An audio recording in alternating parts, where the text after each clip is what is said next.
Awesome, great. Thank you. Thank you so much. And welcome. And happy to be here and really look forward to having a very robust discussion with the amazing panel that we have virtually here. And I'll get allow those folks to introduce themselves in a moment.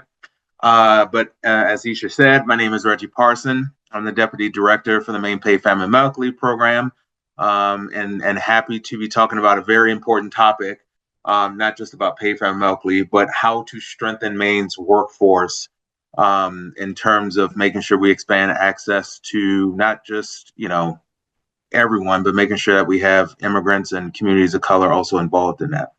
So we are here today because Maine is at a turning point. So over the last 2 decades, about 2/3 of Maine's workforce is expected to retire, leaving a shortfall over 100,000 skilled workers needed in the labor force. To ensure we can meet the workforce needs of employers, we will need to provide upskilling training opportunities, improve access to employment, and ensure workplaces for all people while navigating through the increased uncertainty and challenges faced due to federal actions. But despite this uncertainty, one thing is clear is that we need every Mainer's talent, including that of immigrants and communities of color, to meet Maine's business needs. So, before we get in really into the heart of the discussion, I really wanted to start with an introduction of the amazing panel, as I mentioned before. But when you do the introduction, please tell us who you are, the organization, and the work that you are focused on. And so with that, I'll actually start with Secretary Bellows to kick us off. Thank you, Reggie. And I really love what you just said about the fact that we need every Mainer's talent, including communities of color and immigrants and refugees and asylum seekers. So thank you for that. Thank you, Hamza and Isha, for organizing this amazing panel. I'm Shanna Bellows. I'm Maine's Secretary of State. I'm in charge of the Bureau of Motor Vehicles, corporations, Maine State Archives, and elections. Prior to being Secretary of State, I was a state senator. I chaired the Labor and Housing Committee that spent a lot of time evaluating Maine's workforce needs and trying to shape our laws to promote inclusion and equity in the workplace. Before that, I was head of the American Civil Liberties Union of Maine. I also worked with Marfine Chan when I was executive director of the Holocaust and Human Rights Center of Maine. And in those capacities was really focused on civil liberties and civil rights, making sure that everyone has equality under the law. And I think that's also really foundational as we look to workforce development. How are we maintaining freedom and equality and safety for everyone? How are we making sure that every single person in our state feels safe and welcome and respected? And how thereby do we promote integration into our economy and a better economic future? Thank you. Thank you so much. And now I'm going to pass it off to Marfine. Hi, everyone. Marfine Chan. I am the executive director of Kamai, Maine, and have served in that role going on 3 years now. But as part of that role, I also play a sort of facilitator, coordinator role, trying to bring some of the Asian American communities together, especially around the project that we're working on in Westbrook, the Asian American Community Center Capital Campaign. And also we formed a Southeast Asian collaborative, which is a shared space where organizers and community leaders in the Southeast Asian communities, which includes Filipino, Lao, Thai, Viet, and Hmong people as well, to help sort of share learning about how Kamai Maine has worked as an organization and a nonprofit and developed itself, in hopes that they also develop their own organizations or do their own activities and provide services as well. So that's a little bit about me, and looking forward to this panel today. And thank you to Hamza for inviting me. And Reggie, I'm looking forward to some moderation from you as well. It's always good to see you. Yes, you too. Thank you. All right, next we're going to go to Eric Meyer, who I think is over the phone. So hopefully he's able to hear me and Hi, introduce Reggie. himself. Yep, perfect. Can you hear me? Oh, good. Yes. Yeah. Hi, everybody. This is Eric Meyer. I'm the CEO at Spurwink Services. I really apologize for being over the phone. Hamza worked really hard to get me on the video, and the systems just would not cooperate. So happy to be able to join this way at least. And thanks so much, Hamza, for organizing this incredible event. As always, we just love the Inclusion Maine Conference. Reggie, thank you for facilitating today. And just a brief introduction for myself. So CEO at Spurwink Services. I've been in this role for about 13 years. Spurwink is one of Maine's largest behavioral health provider organizations. We serve over 10,000 people each year, statewide across the state of Maine. And, really specific to today's topic, we employ about 1,200 people. Probably a good 15% of our employees are employees of color and from the refugee and immigrant communities. And they're critical to our success as an organization and to the success of our mission and service in communities across the state of Maine. And so I'm really glad to be able to be a part of today's conversation. Thank you.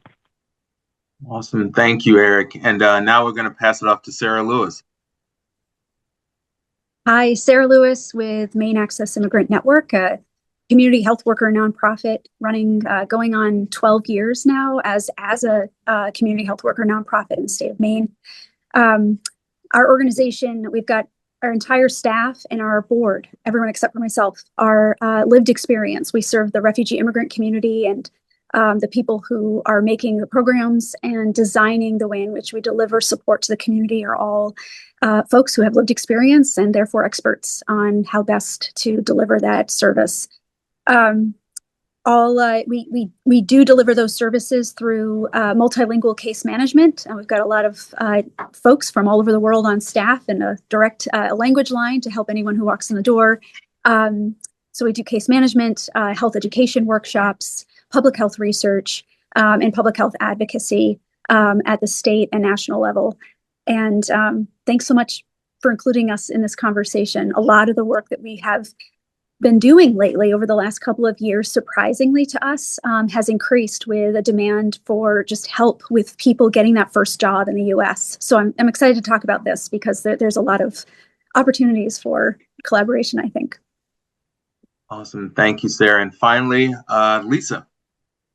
Thank you so much, everyone. Thanks for having me today. My name is Lisa Jones, and I am the founder of Black Travel Maine, a cultural tourism and marketing company focused on expanding who sees themselves in Maine and who chooses to come, stay, work, and invest here.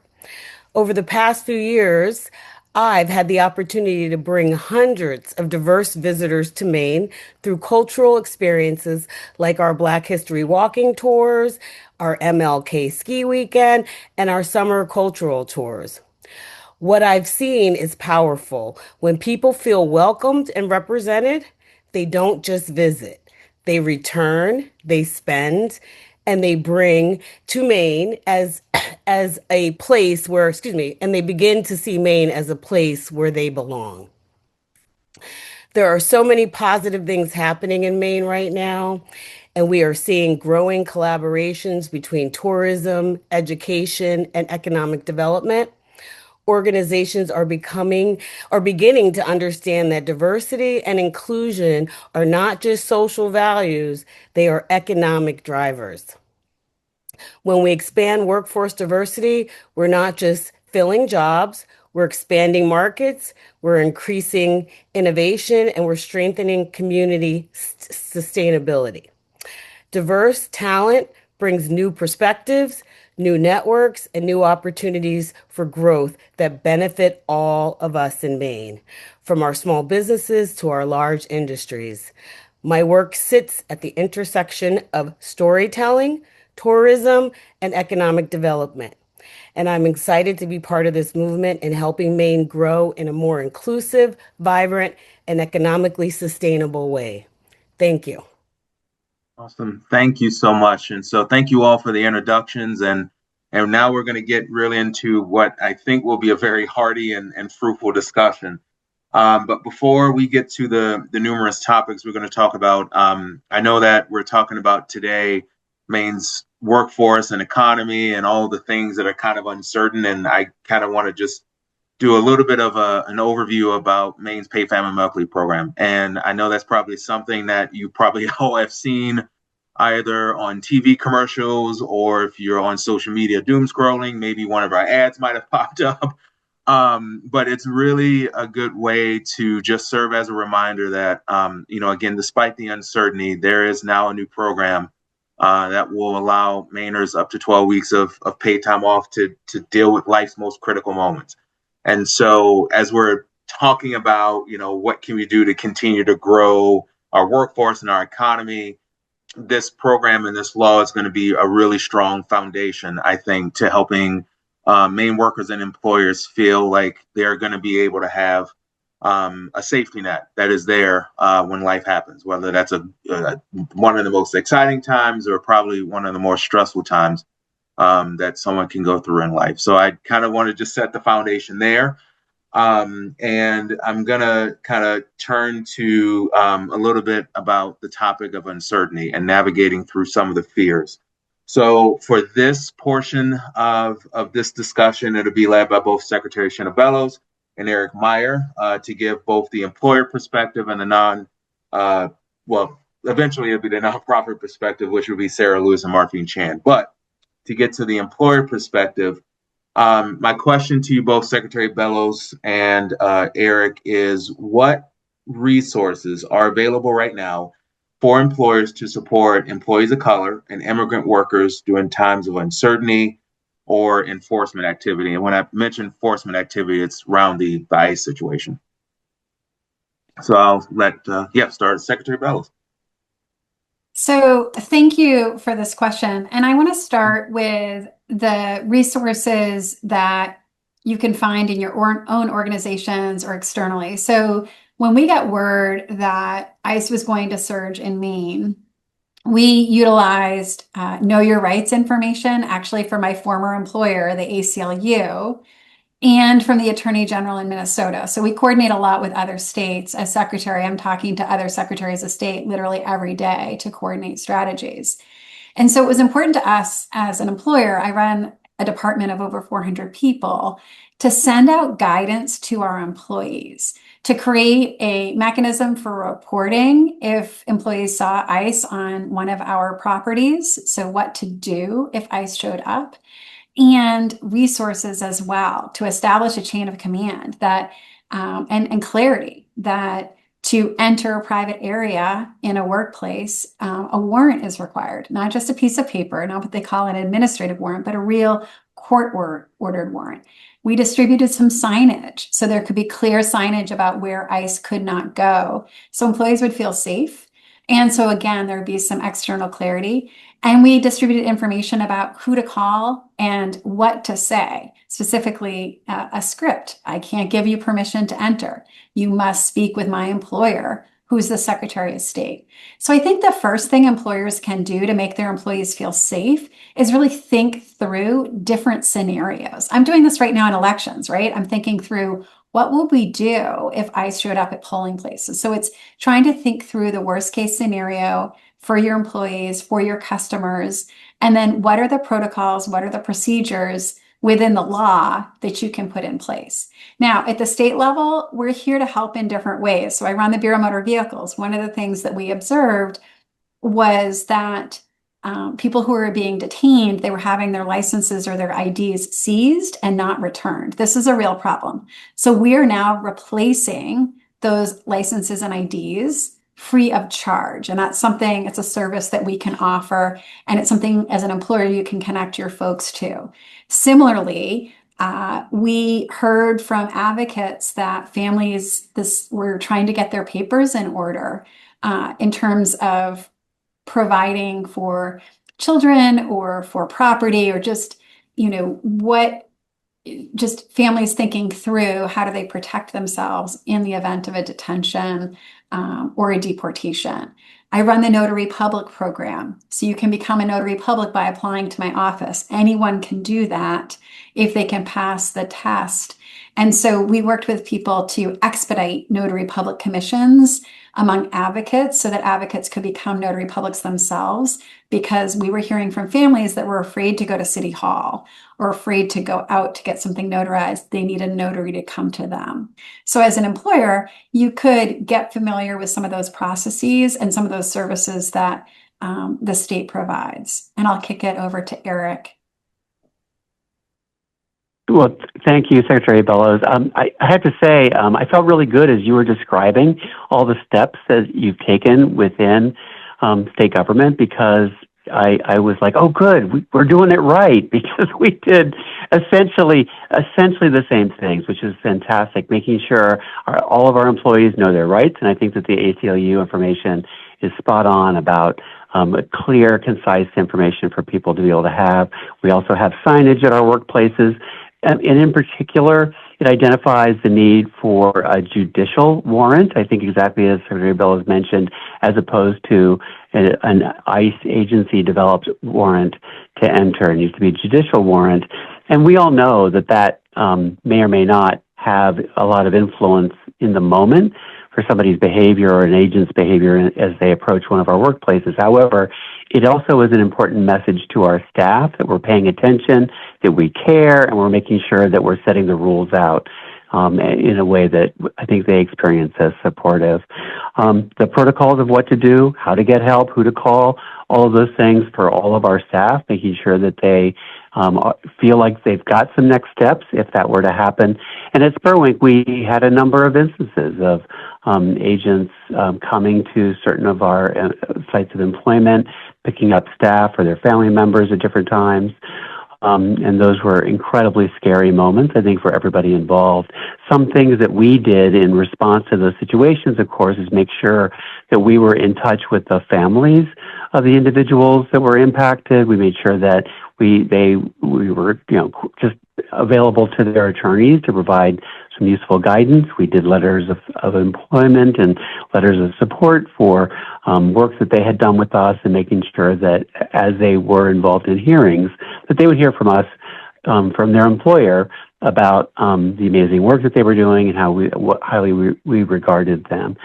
So all of those were pieces of what were going on for us as well, and we continue to make available and stay kind of vigilant as we go into the future, since it's not guaranteed that this won't come back again in the same way that it was.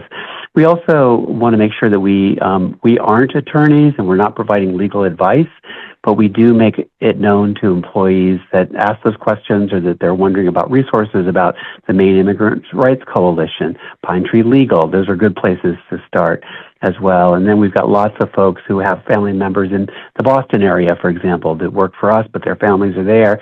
And they've been able to tap into some Boston area legal resources also. So there definitely are some legal aid out there. Also, something else that was really important for a number of our staff who were really afraid to travel when the ICE deployments were so heavy here and that surge was happening, and they were afraid to come to work. We were always working with everybody with an understanding about why they weren't coming.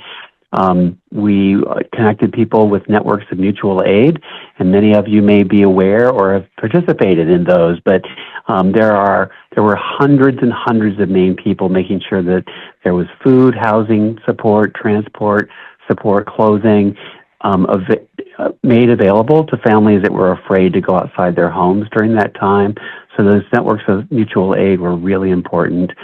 And then likewise, just making sure that within Spurwink, for example, and I think anybody who's an employer here or wherever you're working, that organizing staff within an organization to look for ways to be helpful and supportive. So, for example, we did have staff who rallied to do transportation services, for example, for others that were really afraid to be on the road. And I know that that kind of support was incredibly well received and seen as an incredible vote of confidence and support for colleagues, even while we were all working through that kind of scary moment together. So those are just a few of our thoughts.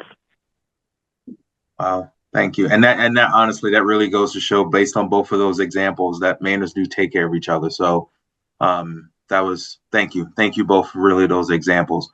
And now we're going to turn to the nonprofit perspective, and this is where both Sarah Lewis and Martine Chan will chime in. So my question for you both is, what partnerships are available to support people, especially from diverse backgrounds, during times of increasing fears, layoffs, and other challenges, creating that uncertainty? And I'll start with Sarah.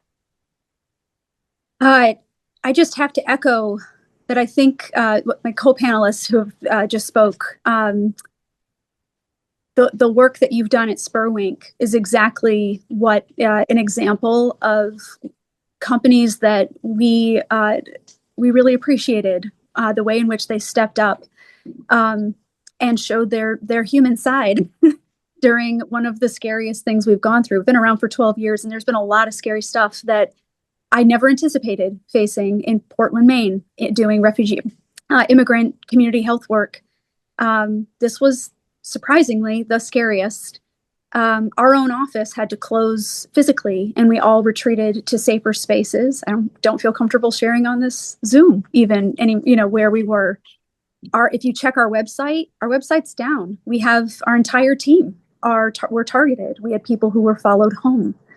So it was real. I think what I really appreciate companies that reached out to us. I'd say, what partnerships could we do? If this were to happen again, it will happen again. If it doesn't, I'd be blown away. Is to be more coordinated in it. Obviously, this was a tough one to be coordinated on. A lot of us who are doing casework with new arrivals and folks who are, everyone's legal, who are here lawfully trying to seek asylum. They're here to find safety. We were seeing these questionable detentions occurring in early spring of 2025. And thank God for the ACLU chapter in Maine, because they've been standing at our side ever since. When the surge came, it was a moment where we were in an urgent. We were operating in a sense of urgency to make sure that people could meet their basic needs, but also it was very weird to be delivering groceries so they wouldn't go a day without food, or 2 days or 3 days without food, and at the same time being on the phone with their employer, who wasn't as understanding as Spurwink, explaining the situation and trying to help the employer figure out how they can best support their employee.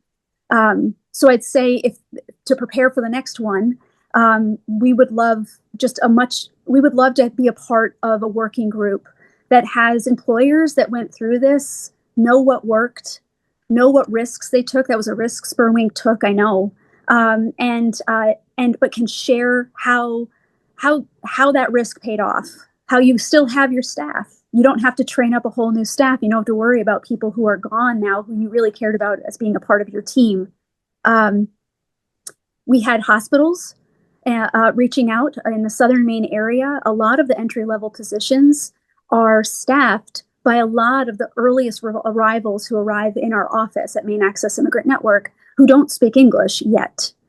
However, they have a plethora of lived experience and professional experience. We even have a retired physician on our team. There's untapped talent there. And when those hospitals outreached to us, they asked, what do we do? Do we create a volunteer driving plan? And that's kind of what we developed right away with them, a volunteer driving plan that for one of the hospitals turned into something that was a lot more formalized for a couple of weeks, and it helped people save their jobs. Yeah, I'll let Marfine jump in. This is something that it's taking me back, honestly, to a moment that I knew we were going to talk about, and this is the focus of this discussion. Yeah. I'm clearly a white woman, and it was traumatizing. And then to see my own team, who I've worked with for 12 years, all of whom almost all have pursued and succeeded in accomplishing their citizenship and have contributed greatly to this state, feel 100% unwelcome. That was a sick feeling. Thank you, Sarah, for sharing all the insights of what many of us nonprofits and direct service providers, community cultural broker organizations went through, and that was just a little snippet of what Maine and Maine Access and immigrant and community-based organizations have gone through. I think to throw out a metaphor first is I think we all know Maine has many nonprofits. It's got a strong, robust nonprofit culture. There's hundreds and hundreds. I don't know the per capita, but I know it's pretty high. And I think if you can imagine it was a pieced together mosaic vase or jar, the surge just kind of brought in a hammer and smashed it. And well, a lot of sort of fragmented, and we still found a way to piece together some of the pieces. And I imagine that in due time that there's a Japanese practice of filling in the cracks with gold. And so I think eventually in due time that we'll piece back together in a stronger way. Um, and be able to respond stronger. ICE is still here. They're not surging, but they're doing targeted raids up in Skowhegan and rural areas that are less visible to people in Portland and Lewiston. And for organizations like nonprofits like Maine Access and Kamai Maine and Maine Immigrant Rights Coalition, our work tends to be in areas where immigrants and refugees are concentrated in Greater Portland, Lewis and Auburn, Augusta, Bangor, and so in a different way, the change in tactics is also stretching our resources, and so. I think that the partnerships that come to mind are Maine Immigrant Rights Coalition. They hold a lot of pieces and they have a lot of coalition members doing different work, but that's something definitely to look forward to if you're looking to support in some way. For Kamai Maine, our Southeast Asian Collaborative, for moments like these is exactly why we organize sort of this coalition collaborative is to help get our communities, Southeast Asian communities might sound like one community, but it's many different cultures, many different ethnicities coming together. And it's a little bit of a slow work that has to happen in that regard. But I think that's an example of a partnership where we're working with an organization called All Deaf. Luckily, one of our members in our group is Oriana Farnham, who was an attorney at MEJIP, but has moved to immigration legal work at the Asian American Legal Defense and Education Fund. And so having her as a resource to be able to provide sort of legal insights into sort of our organizing has been immeasurable. And so support for those types of partnerships, the Southeast Asian community hasn't had the same resources and investments in capacity building that many dominant communities in especially the white dominant culture organizations have had, and so we're building as we go. Um, and so I think the partnerships, it's proving to be very important to combat what is a concerted effort from the current administration. And partnerships will and collaborations will still be needed moving forward to fight back, to push back, to make the point. Like Lisa said, this isn't just a social values issue. This is an economics value issue. I know this is one of the questions later, but we know that just from the few weeks of an ice surge in January, it cost Southern Maine $3.4 million in economic activity, and I think statewide are closing in on 10 million. And that also dovetailed with a letter from the Greater Portland Regional Chamber of Commerce from Quincy Hensel, and a survey from GPCOG from Christina Egan, highlighting that this is having a huge economic impact. It's having economic impact on many of the businesses that are in the audience today too. Yeah, thank you. Thank you both. Yeah, it is interesting at that surge, while it was short-lived, it probably felt like the longest period that the state ever has endured in terms of the trauma and the stress. And I think I can't imagine there was not one single person that did not feel it, even though may not have been directly impacted. They felt it because Maine's is made of a bunch of small communities. Um, so yeah, so if there's any silver lining to this, I think it brought the state together a little bit more, and it really showed what people are willing to come together for, and especially during times of crisis and stress. And so that's any if there's any silver lining, I think it just really showed that people are willing to come together.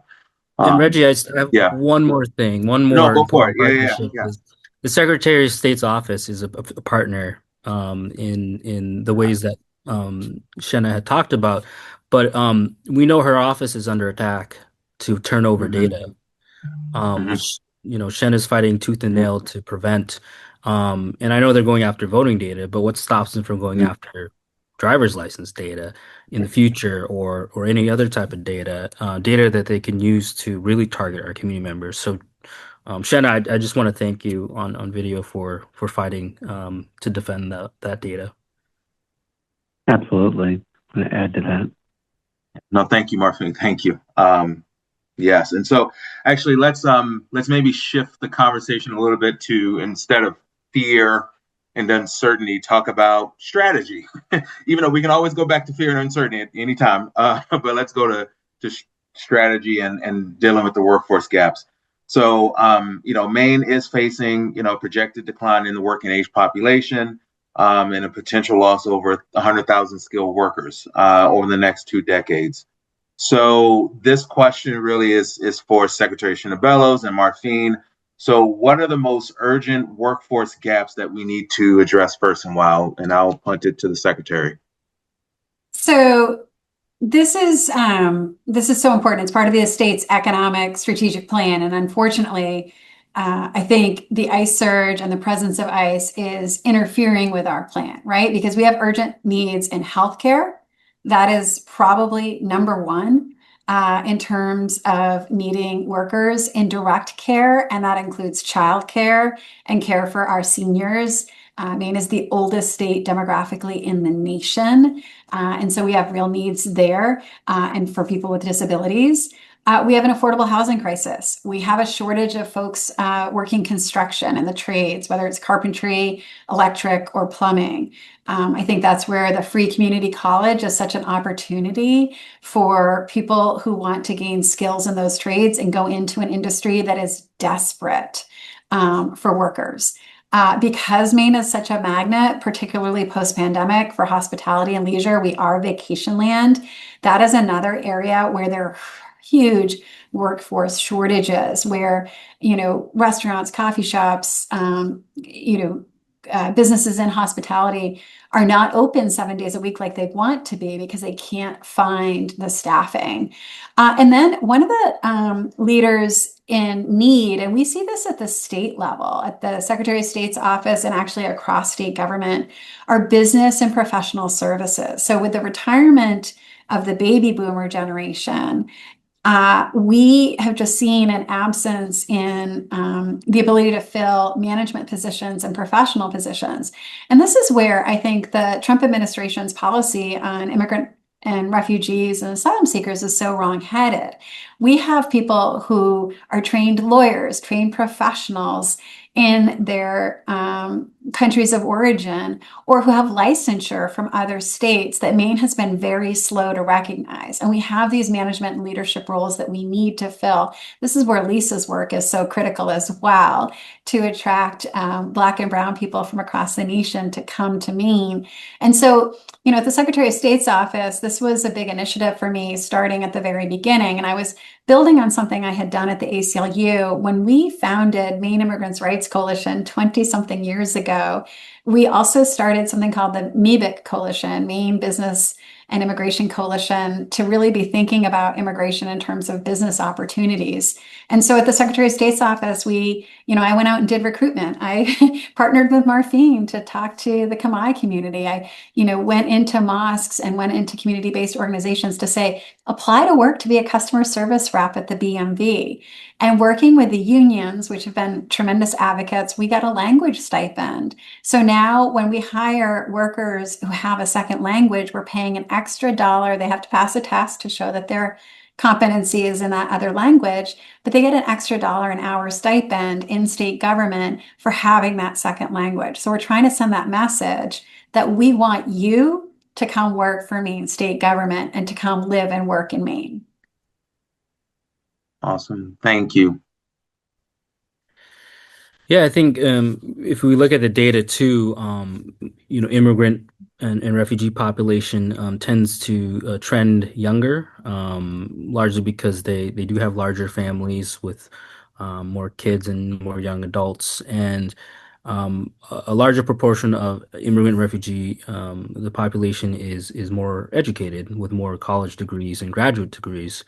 And that data can be found at the Maine Center of Economic Policy, Migration Policy Institute, and American Immigration Council.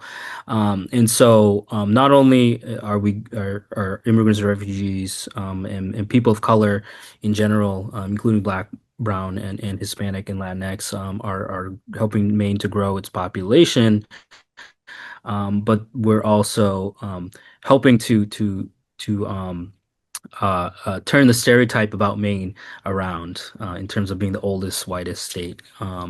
And not only that, but we fill a lot of industries that I think a lot of folks might not be as interested in, especially me as a second generation Asian American. I don't want to go work in Bristol Seafoods, packing scallops and seafood and whatnot. And nothing wrong with that kind of work. But a lot of our immigrant communities fill those jobs that a lot of Americans don't want to take. Um, the not Barber Foods, but that's what it used to be called, but Tyson Foods, packing chicken and raw meat. There's a lot of Cambodians that work there. There's a lot of Cambodians that work and Southeast Asians and people of color that work for Hannaford, packing the food pallets that get delivered out, and Luke's Lobster processing a lobster, and then there's a lot of Latinx folks that work up in blueberry fields and potato fields and um, Washington County in the farming and agricultural world.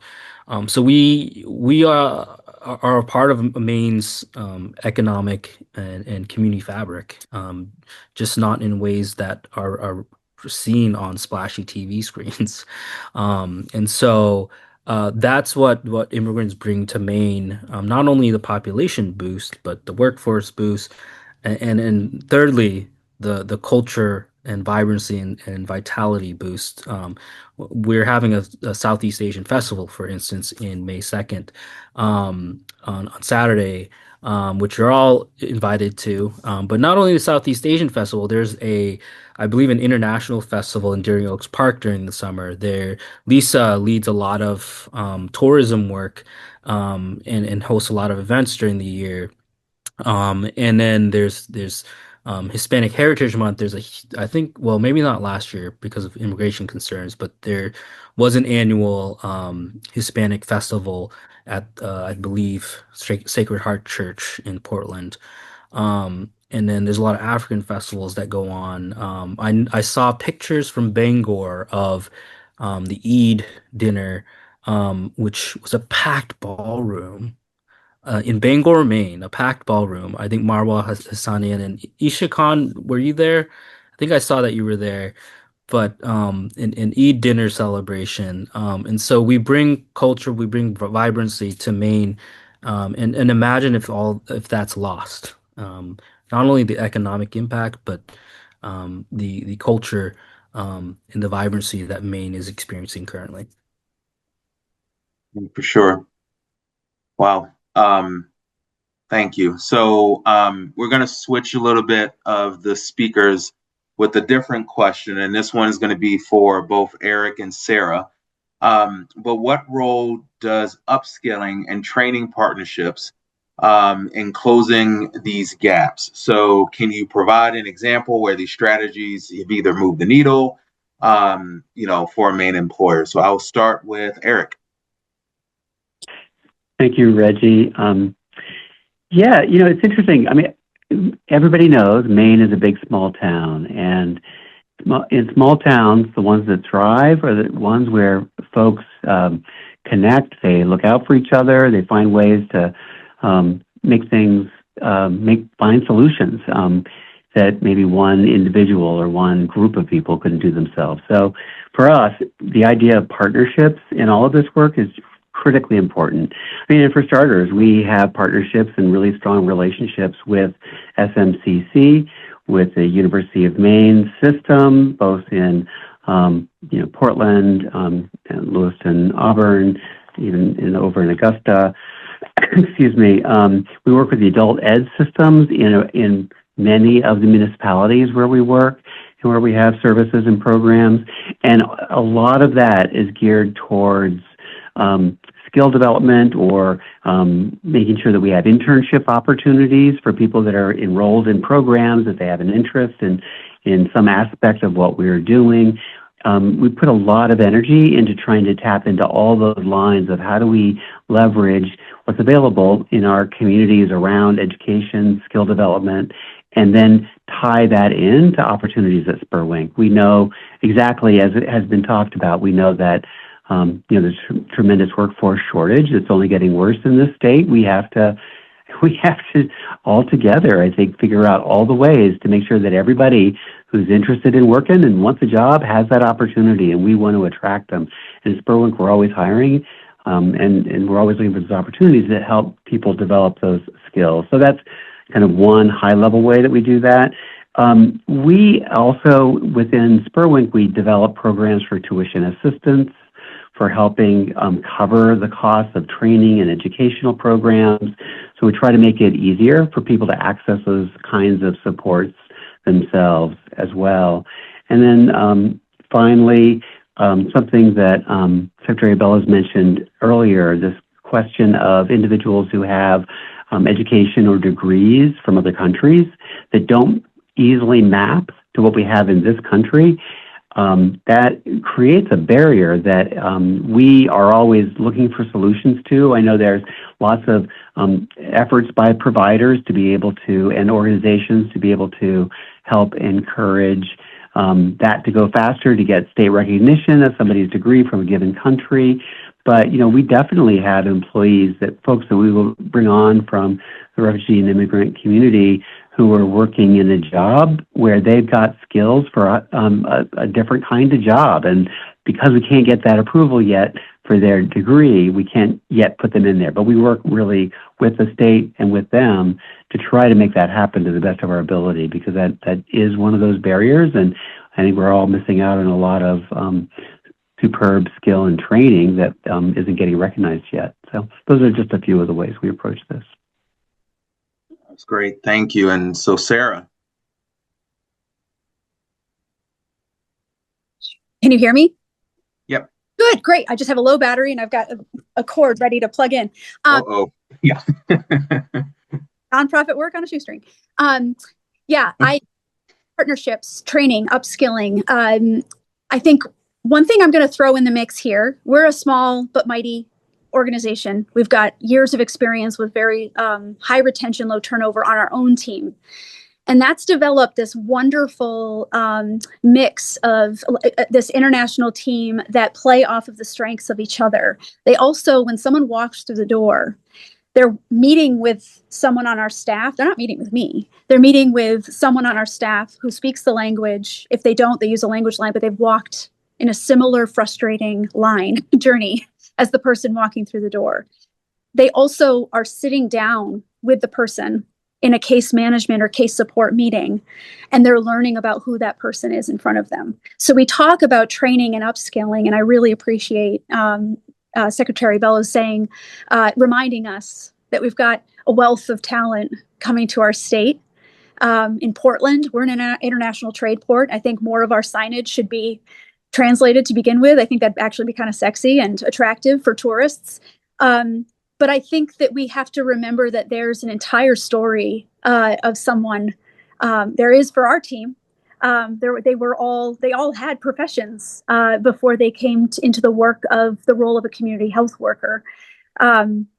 And they're able to utilize the skills and that they had from working as a nurse, working in medicine. One of them was a biology teacher for 80 refugees in Turkey when she fled her home country of Iraq. We have a wealth of experience that we figured out how to utilize and leverage to the best of our ability to make something that didn't exist for the first wave or first several waves of new Americans coming into our state in the last 20 years. And I think about these one-on-one meetings, 9 to 5, Monday to Friday, mixed within all of the other programming we do.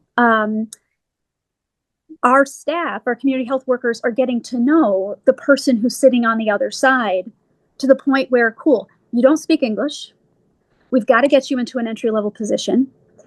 Let's get you into this particular company. They're hiring right now, Oakhurst, Hood, Target, big companies. They're looking for, okay. But I want you to come back if you're interested, and we're going to connect you with New Manor Resource Center at Portland Adult Education. I want you to come back when you're interested, when you have the time. And I'm going to help you figure out a transportation route. We haven't even talked about transportation, folks. This is like the big thing. I think that there's so much that's happening in that case meeting to get somebody prepared for that first day on the job. People come back with their new hire folders. They're all in English. And we help them apply for health insurance. We help them find their medical care so that they don't miss days because they're sick and they go to the ER and wait all day for help. We help get people connected to resources and services and how to use those services to the best of their ability so that they can have the best chance they can get to thrive. Because at the end of the day, 90%, 95% of the people that are walking out of our door after a 2-hour meeting, completing a job application that's entirely in English, getting a housing situated so they can make sure their rent is paid next week, they don't want to be on assistance. They just don't want to be on assistance. They want to thrive. They've come here for safety, and they've come here to build this, a life where they can be safe. And I think that's something it's not something we have to work to remember because our staff have lived it. So they know exactly when someone's sitting across from them. I don't know your journey, but I know what it's like. And I'm just getting one example. Someone recently sat down and said, I want to work at Nichols. A lot of the other people who speak my language are working at Nichols. There's like a group. And that's sometimes, if I were resettled to another country like Iraq and I don't speak or write Arabic, I definitely want to find my expats and desperately. And I'd work anywhere. Well, one of our community health workers said to this lady, that's great. I'll help you get that job. Let's see what we can do. What else are you interested in? There's something else behind your eyes. And I overheard that because it was with an interpreter. This was a situation where we had to use an interpreting line. And she opened up and she said, I've always wanted to teach. And lo and behold, she's talking to a former teacher. And lo and behold, she, is able to get, while she's working at this other company, making sure that she can just be on the treadmill of America and stay, survive. She's now also getting simultaneous help to become an ed tech and move through that education system, which is a win for us because we're so stoked to have someone who looks more like a lot of the population in our schools and can speak with the kids and show them. There's a lot of us who can do this, who can make it. You just have to go to meet with the right people and get the help you need. So sorry, that was a really long-winded way of saying I think partnerships with community-based organizations, and I hate to like Maine Access Immigrant Network, I would ask Hamza to put my cell in the chat, text me, call me. We are ready to work, especially with locally owned businesses. That's where we have found the wins. When ICE did surge, we had those locally owned businesses. One of them, I'm going to shout out Avinet, biological, making nets for biological research. A lot of that staff are from the job applications we helped submit, but the person who works at Avinet helped make that connection, reached out to us during the ice surge and said, what do we do? How do we prepare? And we did use materials that Secretary Bellows put out. We used the materials that were translated and that we then helped translate from ACLU to make sure that they were prepared and they didn't feel alone in this, because they actually were taking initiative to make sure that their employee families were okay.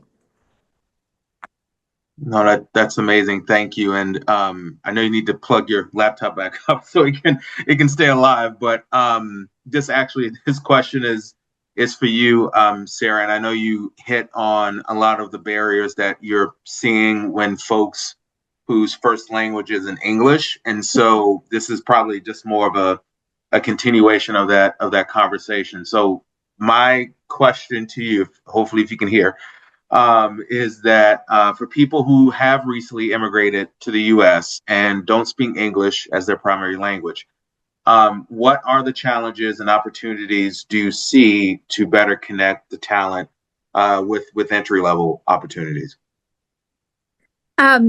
Job fairs are great if you speak English and you have the culture of being American and advocating for yourself in that way. Walking into a space, I guess what I would ask is for anyone who is working in the work of workforce development and connecting people, just take a second and put yourself in someone else's shoes. Again, if you were resettled to a country that is very different culturally and very different linguistically, but thriving in their own right, how are you going to jump in? And just ask yourself that, and then find a way to make it work. Because people have come here because people before them said this is a safe place to be. So that still is real. I'm glad, Marfine, you kept it positive that this could be the gold, lining on the cracks, or the little light can shine through the cracks. But people have come to the state, partly because they were resettled here. It was one of the options they checked, but also because this is where other community members have been and have lived and have found safety. So we've got families that are ready to settle, who have settled, who are trying to stay. We've lost a lot of people to Minnesota, I'm not going to lie. And that's because that's a lot of other big resettlement populations. I don't want to lose any more. We don't have to. We have a place where people can thrive, and we've got a workforce that's aging out, and that expertise and institutional knowledge is aging out to the point where I really hope we come up with programs where they can be advising those coming into that work, so that we're teaching each other and we're not repeating the same problems over and over. But I think that I think it'd be great if we could strengthen the partnerships, specifically with locally owned businesses, local chambers of commerce, with those organizations that have a lot of the people on staff who we're hoping to hire, or we say in a conference or in a project we hope to hire. Communities know how to help themselves. Ask them. Thank you. Thank you for that. And you kind of getting to the next topic because when you said not losing people to Minnesota, this next topic is going to be about economic growth and stability. So it's very timely. And so this one is for Secretary Bellows and Lisa. So my question to you both is, how does expanding workforce diversity and inclusion contribute to economic growth across Maine? And it's just beyond filling jobs. But what are the specific benefits employers and communities can point to? And I'll start with Secretary Bellows for this one. This is how we grow Maine's economy. This is our future, right? So we're in this really terrifying time at the federal level, and it seems that we're in a sense on our own. But this is an opportunity at the state level in Maine to continue to deepen what Sarah was talking about and make Maine a safe place where people can live and work and thrive and prosper for themselves and for their families. And so when we look at specific benefits. It's very, in some places it's very micro. It's the new businesses that new Mainers have started. It's the organizing. I was at a forum organized by Community Organizing Alliance, organized by Sophia Khalid and others with Maine Youth Power and the Youth People's Caucus. But it's the vibrancy in arts and culture, like Indigo Arts Alliance, which is really just doing great things for our state. So we see it in food, we see it in political organizing, we see it in culture, we see it in business development, we see it in educational opportunities in our schools. And so I really think when you ask, how does it contribute to Maine? It's in every single aspect of who we are. That expanding workforce diversity and inclusion helps us grow and thrive and prosper. And I shouldn't leave out, recognizing, folks who've always been here, but recognizing the leadership of the Wabanaki with the Wabanaki Alliance and Wabanaki Public Health and Wellness and the tribal nations too. So when we talk about tribal sovereignty, for example, which is something that I've supported for a long time, it would benefit not only the tribal nations, but it would benefit all of Maine in terms of the dollars that come into our state, in terms of the economic growth. So I think it's every single indicator, and there's loads of data on this. I think this is why when I surged in Maine, you saw the Maine State Chamber of Commerce and the Portland Regional Chamber and the Lewiston Auburn Chamber write a letter to Congress very quickly. And I'm just going to quote from that letter because I thought it was so powerful. Elevated ICE enforcement has rapidly become one of the most pressing economic challenges facing hundreds of Maine businesses. We urge continued bipartisan efforts to provide meaningful oversight, limit unnecessarily aggressive tactics, and modernize our immigration laws to create predictability for employers and employees alike. That type of leadership isn't something that we saw probably 50 years ago. It's leadership that has grown because the businesses, the chambers of commerce, they are seeing this through the lens of the data. And the data is that a more diverse workforce makes us a better, stronger, more economically prosperous state for everyone. Yes, awesome. And I did see a thumbs up from one of the virtual panelists. So I'm very supportive of your comments. Thank you, Madam Secretary. Now we'll go to Lisa. Oh, I think you're on mute. I want to start by saying, just listening to all the amazing work. Sarah, it's my first time hearing about your work, and I'm really blown away by the work your organization is doing.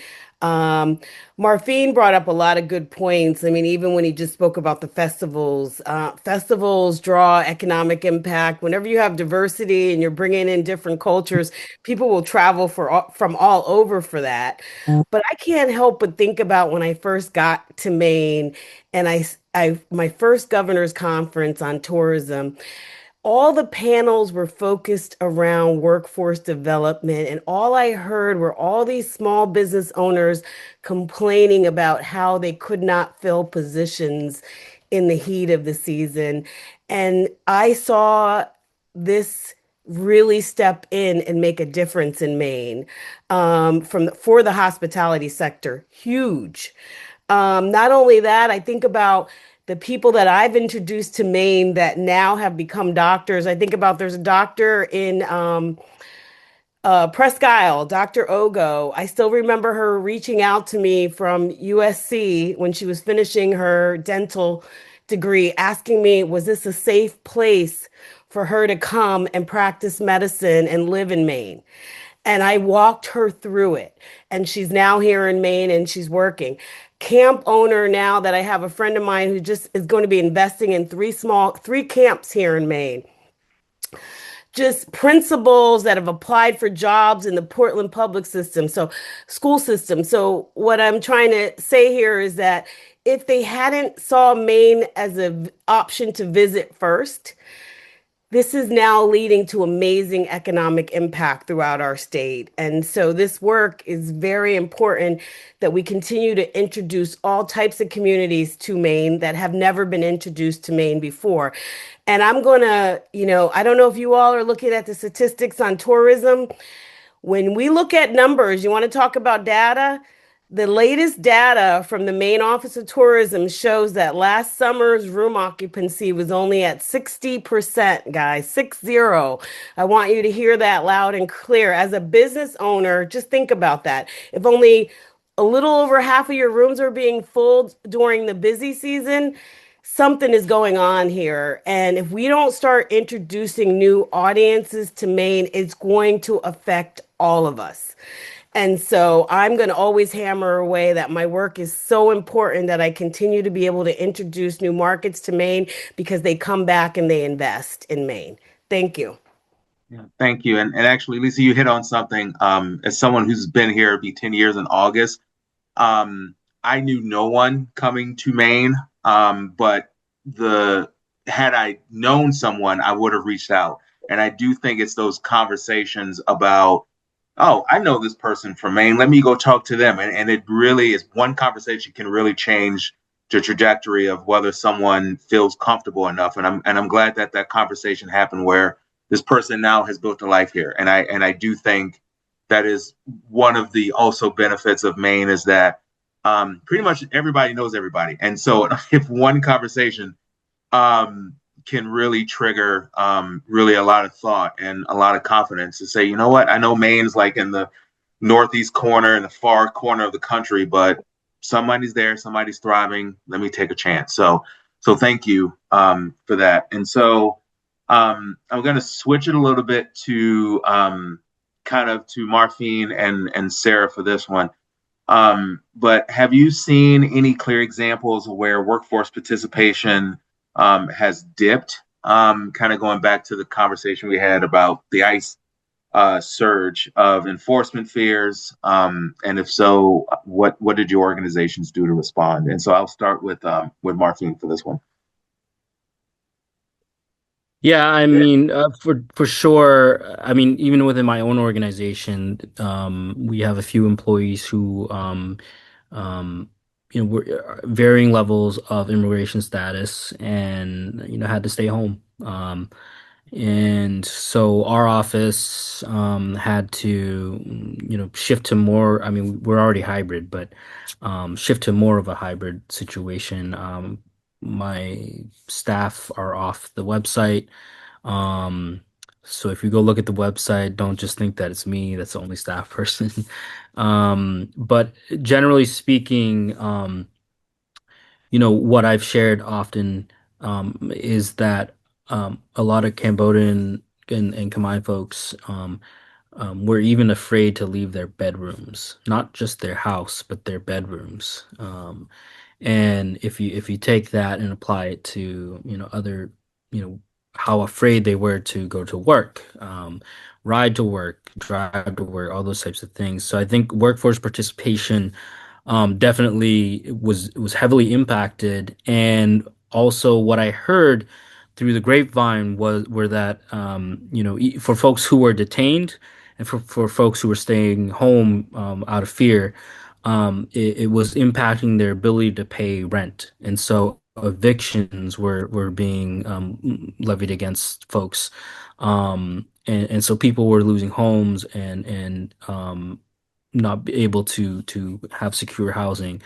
And of course, that has ripple effects in the economy. So definitely workforce participation took a hit. Yeah, sure. And Sarah? People almost lost their jobs. Some people lost their jobs, and they were clients of ours. Thank you, Secretary Bellows, for what you did with people who were detained and had to just leave their car on the side of the road. And their partner, mostly men detained, a lot of women, but a lot of men, and their partner back home with children, without transportation, without any way to move forward and get to their own job to keep. So it not only impacted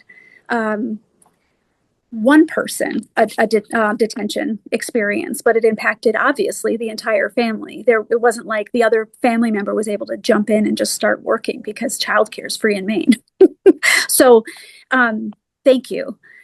It impacted everyone. I'm glad, Marfine, I'm glad you just reminded us, sadly, that yes, people were afraid to leave their own bedroom. When we were doing, we turned to Signal for lack of a easier shift from regular text, and we coordinated with a large group of just folks who we trusted. And this is, I think, where it comes down to, it's a small state, and this is kind of coming back to where I would love for this to be a multi-sector work group moving forward, because when you can operate as smoothly and as efficiently as we all somehow operated based on existing trust we had with each other, we were able to save a lot of people.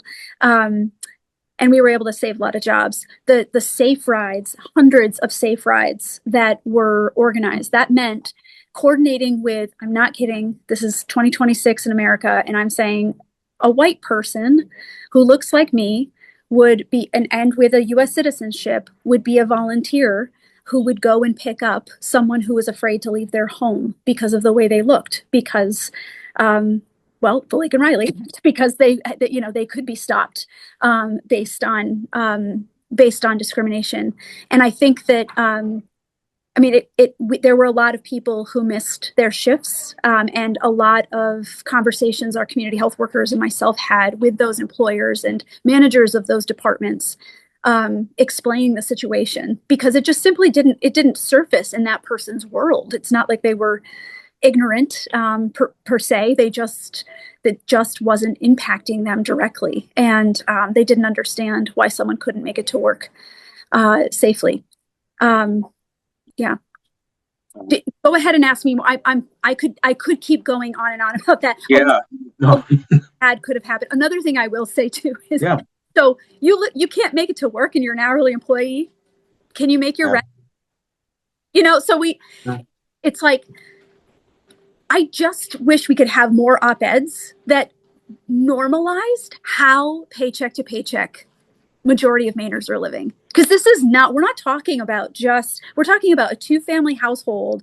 They both have jobs, and subtract one of those jobs and they are on the street. And it's like, it is so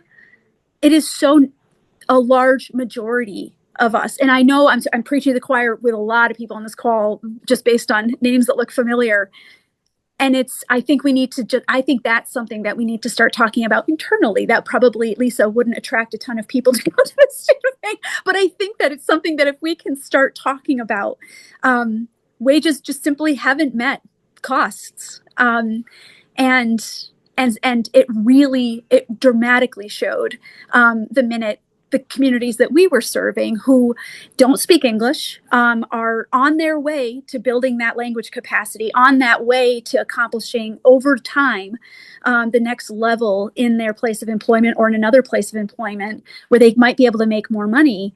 But subtract one of those incomes from the household, and we were scrambling, and we were desperately leaning on mutual aid. Yeah. Well, thank you. No, this is a space where I think talking about, just everything that is just not just the enforcement, but the community and how it's impacted in families. I think that's totally relevant, and is a good time to air that out. So thank you.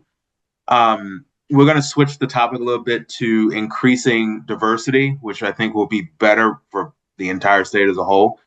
So this question is for Marfine and Lisa. So how can an increase in immigrant communities improve the quality of life for everyone? And for this one, I'm going to go to Lisa. Well, I have to say, I watched Maine when I first came in. I can remember it almost being a ghost town around COVID time. And then I saw our community start to thrive again. So just the thrivingness of bringing in diversity within the immigration population seemed to me to really spark a lot of changes in Maine.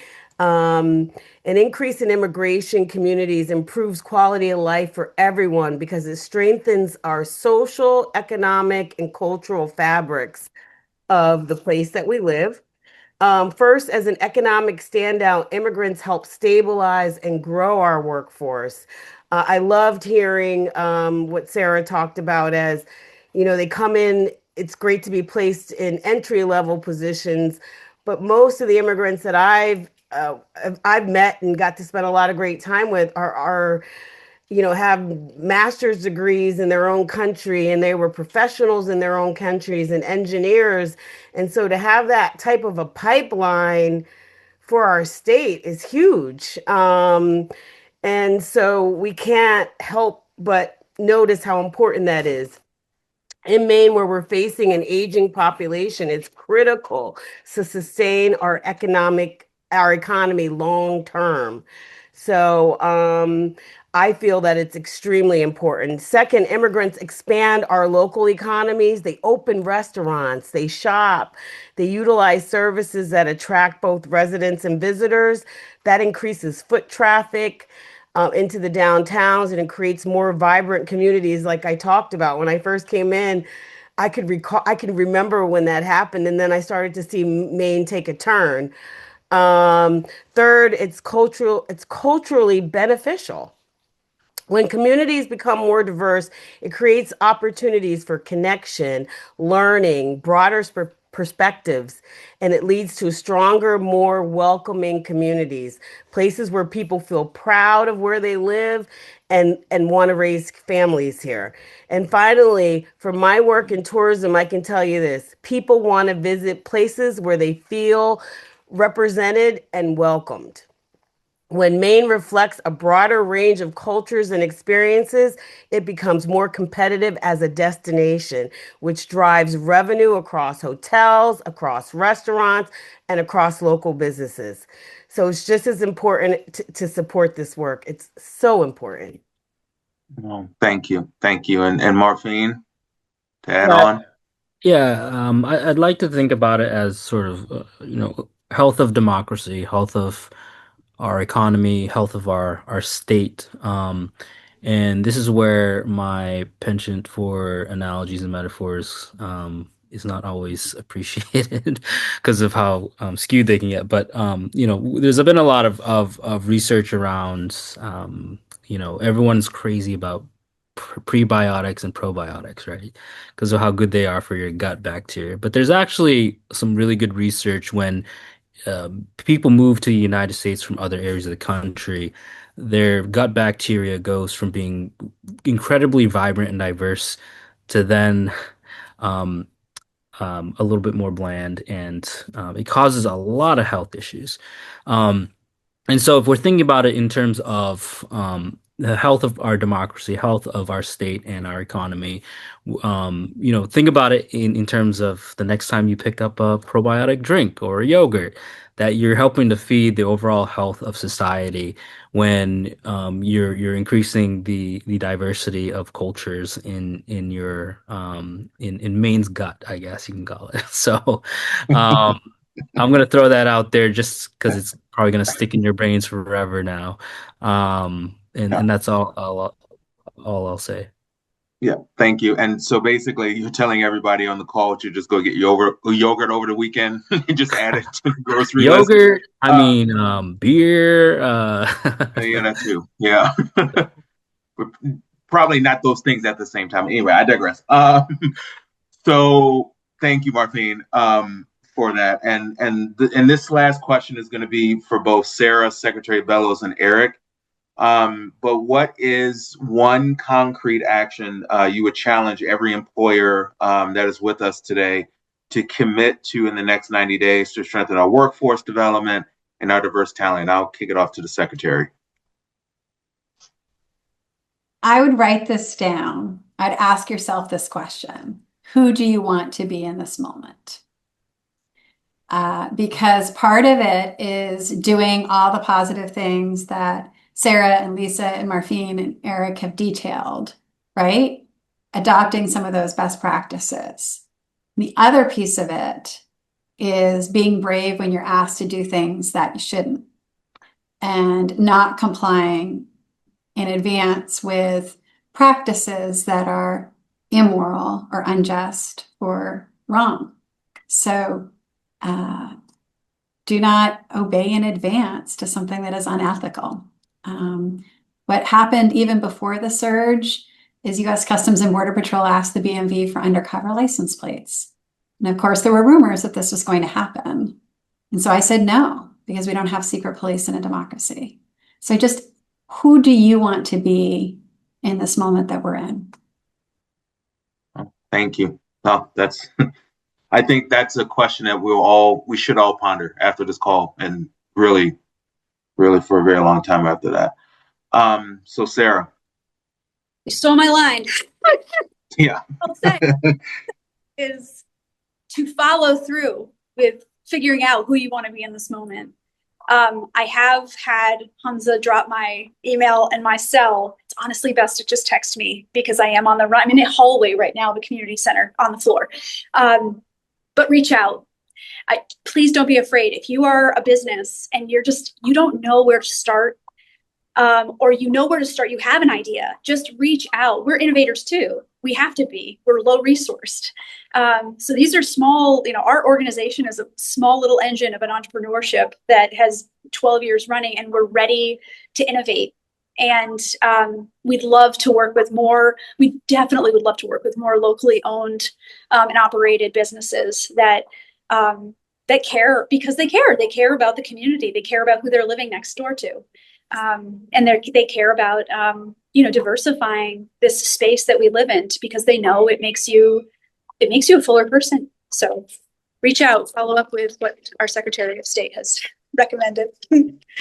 Awesome. Thank you, Sarah. And then lastly, Eric, he's still with us. I am still here. Thank you so much, Reggie. And so I love the comments that others have just made. I agree with them. I'll just add two quick ones of my own. One, and these are just super practical. One, I think identify champions at your workplace who can mentor employees of color, or refugees and immigrant workers, folks who are new to the culture, struggling with the language, looking for a mentor on your teams who can help them with that transition, with that work, ends up being super helpful. And I hear all the time that that's a useful thing here at Spurwink.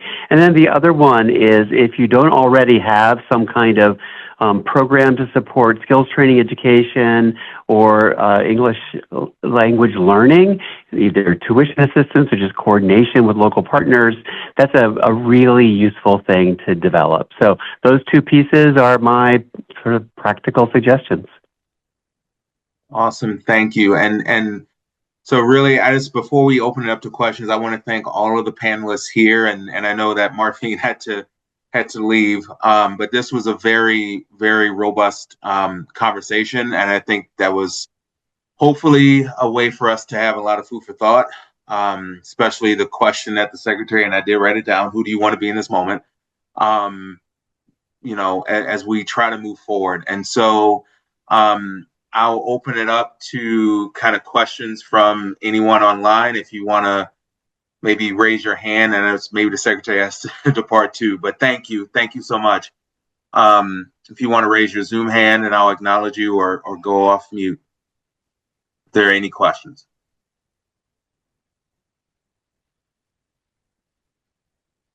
Okay, I'm scrolling through, just double checking, and I don't see any here. But again, thank you to everyone on this call. And this has been a really great discussion. So I'll pass it back.